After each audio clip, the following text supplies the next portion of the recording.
Everyone to my YouTube channel. और इस video में मैं आपको पढ़ाने वाली हूँ क्लास 12 की पोल साइंस का फर्स्ट चैप्टर जिसका नाम है the cold war era. So this is going to my first video और इसमें हम पढ़ते हैं कि कोल्ड वॉर एक्चुअली होता क्या है। तो जैसे कि आपको पता है यहाँ पे टाइमलाइन लिखी हुई है 1945 से 1991 तक। तो एज़ वी ऑल नो कि 1945 में वर्ल्ड वॉर सेकंड ख़त्म हो गई थी और उसी के बाद से जो टाइम पीरियड है उसको कोल्ड वॉर कहा जाने लगा। और कोल्ड वॉर ख़त्म कब हुआ? 1991 में जाके, जब सोवियत यूनियन डिसइंटीग्रेट हो गया। सो यहाँ पे वर्ल्ड वॉर 1 और वर्ल्ड वॉर 2 की टाइमलाइन दी हुई है जो कि इम्पोर्टेंट है एंड आप लोग इसको याद कर लीजिएगा। अब हम बात करते हैं वर्ल्ड वॉर 2 के बारे में। तो वर्ल्ड वॉर 2 जैसे कि हमें पता है कि दो पावर्स के बीच में लड़ी गई थी, अलाइड और एक्सिस पावर के बीच में। तो अलाइड पावर के जो पार्ट्स थे वो है यूएसए, यूएसएसआर, ब्रिटेन और फ्रांस। और एक्सिस पावर में थे जापान, जर्मनी, इटली। ऑब्वियसली इनके और अलायंस भी होंगे लेकिन मेन यही थे। और फिर वर्ल्ड वॉर 2 में हुआ क्या था कि अलाइड पावर जीत गई थी और एक्सिस पावर हार गई थी। और ये कैसे हुआ था कि जब यूएसए ने हिरोशिमा एंड नागासाकी पे बॉम्ब गिरा दिए गए थे, फिर जापान ने सरेंडर कर दिया और finally world war second and हो गया। सो इस वीडियो में हम टॉपिक्स कवर करने वाले हैं। इस चैप्टर में जो हम टॉपिक्स कवर करने वाले हैं वो है cold war. Actually cold war था क्या, क्या इसका कॉन्सिक्वेंस था और कौन कौन सी कंट्रीज़ पार्ट थी। बेसिकली हम सब कुछ पढ़ने वाले हैं कोल्ड वॉर के बारे में। Then non align movement. Non align movement आपको अभी ऐसे लग रहा होगा कि पता नहीं क्या है, लेकिन ये बहुत ही अलग चीज़ है एंड हमारे लिए पढ़ना इंपॉर्टेंट क्यों हो जाता है क्योंकि इंडिया भी इसका एक फाउंडिंग मेंबर था। देन ऑब्वियसली हम पढ़ने वाले हैं इंडिया का रोल नैम में क्या था। और देन है न्यू इंटरनेशनल इकोनॉमिक ऑर्डर, ये भी इम्पोर्टेंट है। इसमें ज़्यादा कुछ ऐसे समझाने वाला नहीं है, लर्निंग टाइप ही है, लेकिन ये भी इम्पोर्टेंट है। तो सबसे पहले हम पढ़ने वाले हैं क्यूबन मिसाइल क्राइसिस के बारे में, जो कि हमारा चैप्टर का भी पहला टॉपिक है। तो हम इसको पढ़ने से पहले इसकी लोकेशन देख लेते हैं एक बारी कि क्यूबा की लोकेशन क्या है। बेसिकली क्यूबा एक आइलैंड कंट्री है जो कि यूएसए के बिल्कुल नीचे, जैसे कि आप ये देखिए, ये है नॉर्थ अमेरिका, ये साउथ अमेरिका का पार्ट है। और यहाँ पे ये जो कॉन्टिनेंट दिख रहा है ना, सॉरी ये आइलैंड दिख रहा है ना, ये है क्यूबा, दिख गया। एंड ये अभी की बात करें तो इसकी कैपिटल है हवाना एंड ये इसके प्रेसिडेंट का नाम है, काफ़ी अजीब सा नाम है, मिगेल डियाज कैनेल।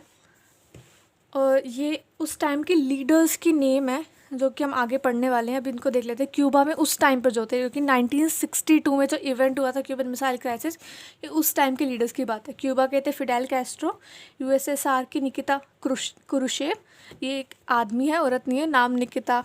हमें भी जब मैंने पढ़ा था मुझे भी ऐसे लगा था कि कोई लेडी होंगी, लेकिन ये एक आदमी का नाम है निकिता क्रुश्चेव।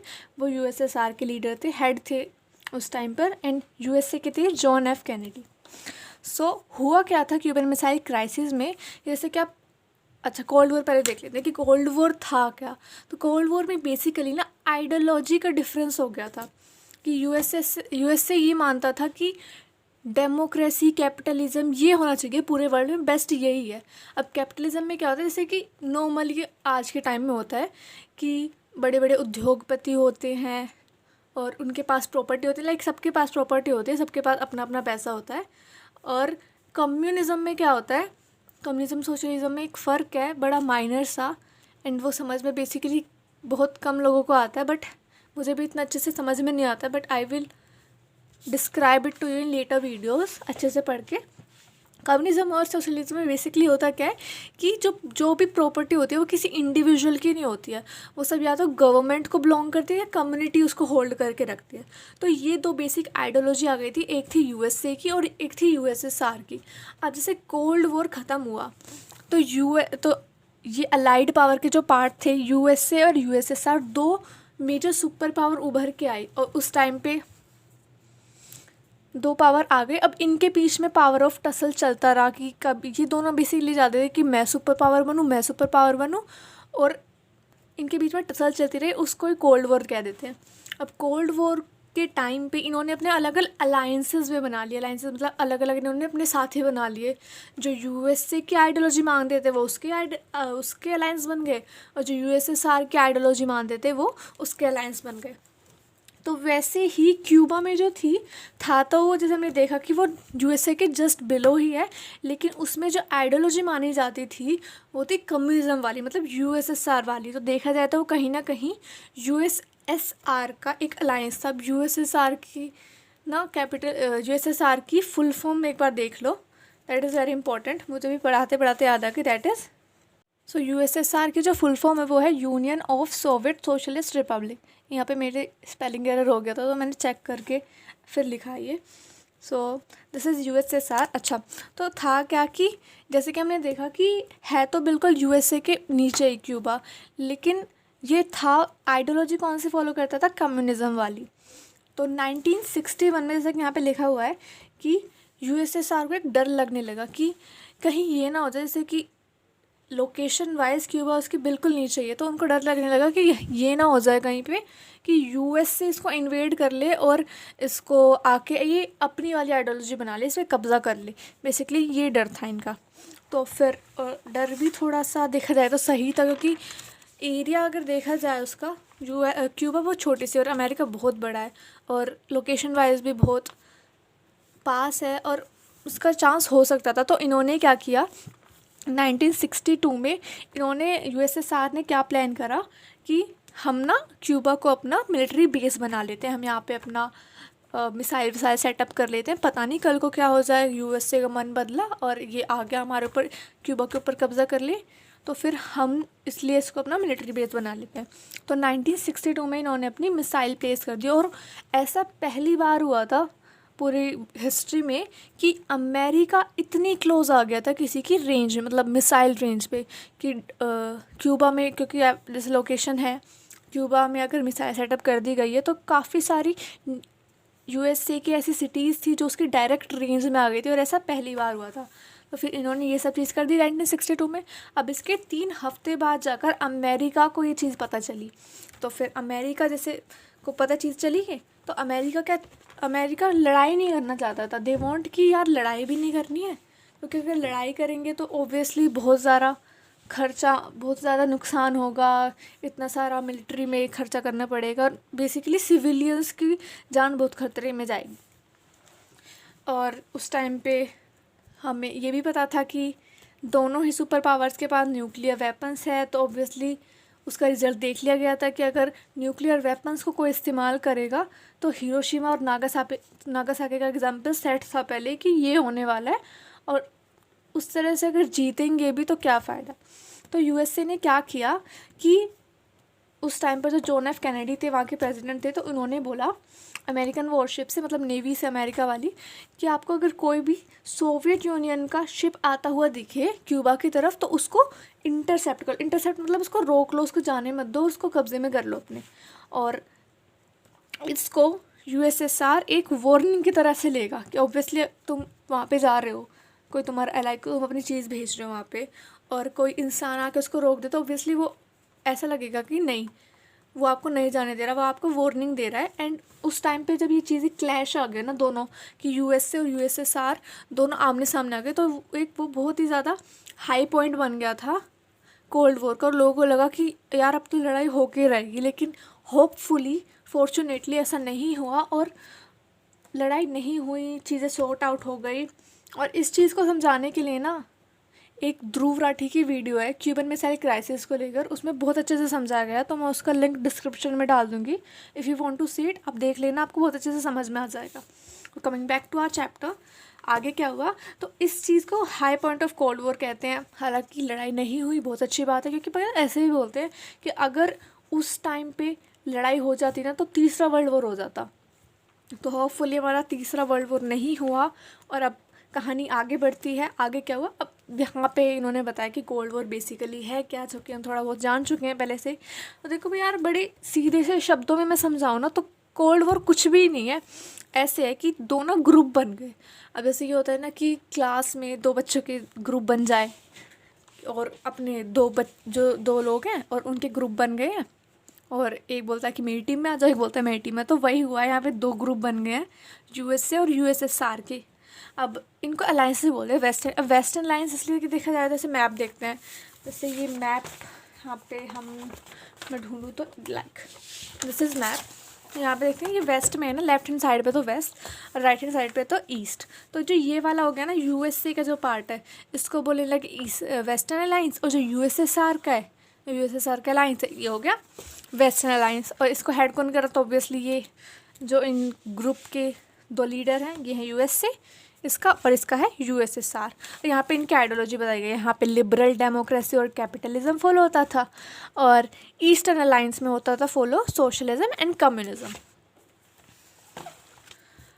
हम अब यहाँ पे सेकेंड वर्ल्ड वॉर के बारे में बता रखा है कि किस तरह सेकेंड वर्ल्ड वॉर एंड हुई, और एंड होते होते ये सिर्फ यूरोप तक के देशों तक ही सीमित नहीं रह गई थी, जैसे कि south east Asia, China, Burma, north east India, ये सब इसका पार्ट बन गए थे। और लोगों ने ये देखा था कि वर्ल्ड वॉर के दौरान जान कितने लोगों की गई थी, loss of human life and civilian property बहुत ज़्यादा हो गया था उस टाइम पे। और ऑब्वियसली हमें पता है कि एंड कैसे हुई, हिरोशिमा एंड नागासाकी पे बॉम्ब फेंक गए। देखो इसमें आपकी बुक में इंटरेस्टिंग फैक्ट बताया गया कि हिरोशिमा पे जो बॉम्ब गिरा गया था ना, उसका नाम था लिटिल बॉय, और नागासाकी पे जो बॉम्ब गिरा गया था वो था फैट मैन। एंड ये डेट है बुक में आई गेस नहीं दी हुई है, मैंने लिखी है यहाँ पे। ये हिरोशिमा पे जो बॉम्ब गिरा था वो 6 अगस्त 1945, और नागासाकी पे था 9 अगस्त 1945। अब इसके बाद जापान ने सरेंडर कर दिया।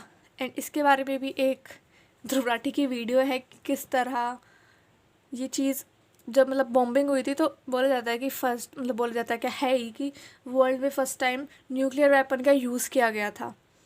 तो इसकी वीडियो भी है एक, वो भी मैं लिंक डिस्क्रिप्शन में डाल दूँगी, if you want to see it, आप देख सकते हो। मतलब बड़े अच्छे से समझाया गया है उसमें भी क्या कॉन्सिक्वेंसेस थे।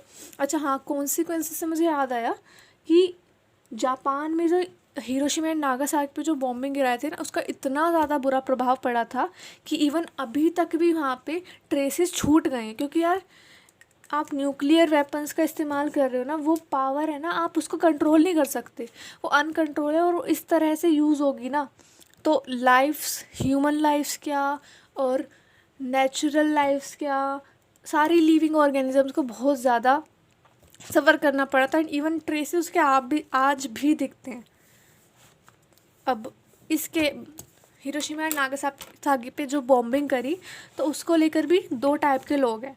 एक जो लोग हैं वो कहते हैं नहीं यार बहुत गलत किया, मतलब वो क्या अपनी चीज़ बोलते हैं अपने को कहने के लिए कि नहीं जो यूएसए ने किया वो गलत था। वो लोग ये बोलते हैं कि इट वाज नॉट नीडेड, पहले से ही इतना ज़्यादा लॉस हो गया था जापान का कि वो तो सरेंडर करने ही वाला था, आपको बॉम्बिंग करने की कोई ज़रूरत नहीं थी। कुछ लोग ये बोलते हैं कि एक्चुअली यूएसए ना अपनी हेजेमनी दिखाना चाहता है, हेजेमनी मतलब अपनी दादागिरी दिखाना चाहता था, और इसलिए उसने ये किया है। कुछ लोग ये भी बोलते हैं कि जैसे कि न्यूक्लियर वेपन्स उन्होंने बना लिए थे, तो वो टेस्ट करना चाहता था कि इसका प्रभाव क्या होता है, इसलिए उसने बॉम्बिंग करी।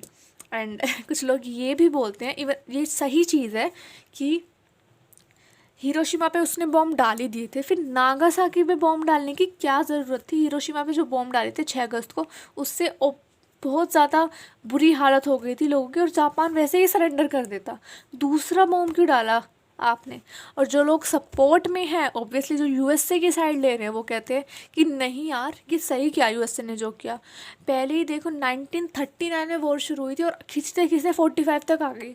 अगर यूएसए ये ना करता ना, तो वॉर और भी खींचती और ना जाने कितनी लोगों की जान जाती। तो ये 2 पॉइंट हैं, ये क्वेश्चन आ जाता है कभी कभार, तो ये मैंने आपको समझा दिया अच्छे से। अब ये rise of 2 new powers on global stage, वही इसके बारे में बताया गया है कि वर्ल्ड वॉर 2 एंड हुआ, तो उसके बाद 2 नई पावर इमर्ज हो गई। पहले क्या था कि फ्रांस और यूके, फ्रांस और ब्रिटेन, ये ज़्यादा मेजर पावरफुल थी, क्योंकि इन्होंने ना अपनी कॉलोनीज़ बहुत ज़्यादा बना रखी थी। जैसे कि आप देख लो कि इंडिया पाकिस्तान भी था उस टाइम पर, बांग्लादेश, ये इंडिया ब्रिटेन की कॉलोनी थी। ऐसे ही फ्रांस के लोगों ने भी बहुत सारी कॉलोनी बना रखी थी।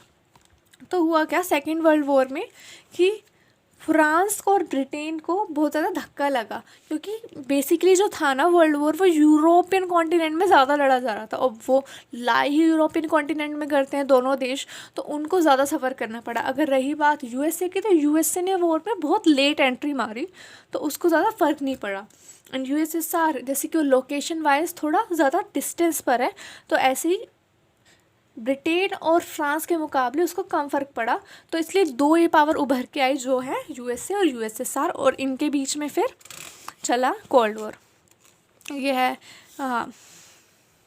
न्यूक्लियर वेपन से जो तबाही मच सकती है उसके बारे में लोगों को पता चल गया, और उनको ये पता चल गया कि यार न्यूक्लियर वेपन चाहे कोई भी इस्तेमाल करे, जान तो दोनों तरफ के लोगों की जाएगी ना, और उस तरफ फिर जीत के फ़ायदा भी क्या जब हमारे पास भी कोई ना हो लोग और उनके पास भी कोई ना हो, ऑब्वियसली लॉस ज़्यादा है इसमें। फिर तब से लोगों को ये समझ में आ गया कि वॉर है ना, उसको फुल फ्लेजेड वॉर अवॉइड ही करे, इसलिए कोल्ड वॉर चला कि डायरेक्टली कन्फ्रंटेशन ना हो, नहीं हो। लॉजिक ऑफ डिटरेंस, ये बड़ा इंपॉर्टेंट सा पॉइंट है, क्वेश्चन इससे बन सकता है, छोटे कम मार्क्स का ही है, इसमें बुक में जो है वो तो समझ में आता है नहीं, मैं थोड़ा समझा देती हूँ, इसको पढ़ लेना फिर बाद में। लॉजिक ऑफ डिटरेंस ये है कि देखो भाई दो पार्टीज़ है, एग्जांपल देके समझाती हूँ। दो लोग हैं और दोनों ही बड़ी ताकतवर से हैं, दोनों ही बड़ी मतलब टक्कर पे हैं दोनों, ऐसे नहीं कि कोई सुकड़ा सा है और कोई बहुत बड़ा पहलवान और एक जीत जाए एक हार जाए, दोनों ही पावरफुल से हैं। और उन दोनों को पता है यार लड़ेंगे ना तो नुकसान दोनों का ही होगा, पावर हम दोनों के पास ही है, और लड़ेंगे तो फ़ायदा किसका होगा। तो इसलिए एक काम करते हैं, हम लड़ते ही नहीं है, वैसे मतलब डिशुम डिशुम वाली लड़ाई हम करते ही नहीं है, वैसे देखा जाएगा अपने अलायंस बना लेंगे कर लेंगे। तो सेम चीज़ हुई यूएसए और यूएसएसआर के साथ में, उन दोनों के पास क्या है, न्यूक्लियर वेपन्स है, और उन दोनों को पता है यार सामने वाला बंदा भी हल्का नहीं है, उसके पास भी इक्वली पावर है, उसके पास भी। तो अगर हम डायरेक्ट कन्फ्रंटेशन में आए ना तो भला दोनों में से किसी का ही नहीं होगा, तो इसलिए हम लड़ते ही नहीं हैं, हम मतलब फुल फ्लेजेड वॉर वाला नहीं लड़ते, और वैसे अलायंस फिर डिप्लोमेटिक इस तरह से देख लिया जाएगा कि सुपर पावर कौन बनेगा। तो यही यार लॉजिक ऑफ डिटरेंस में उन दोनों को पता था कि सामने वाला भी पावरफुल है और दोनों के पास ही पावर्स थी, दोनों के पास ही मिलिट्री थी, तो दोनों ने सोचा लड़के को कुछ फ़ायदा नहीं। तो ये देखिए कि और दोनों सुपर पावर है ना, तो उनको वाइसली भी एक्ट करने से, ऐसे आगे जाके बुक में बताया गया कि ये हो सकता है कि किसी ने किसी सोल्जर से गलती से कुछ मिसाइल छूट गई और फिर दूसरी वाली पार्टी को लगा कि नहीं ये तो वॉर स्टार्ट हो गई, उन्होंने वॉर स्टार्ट कर दी।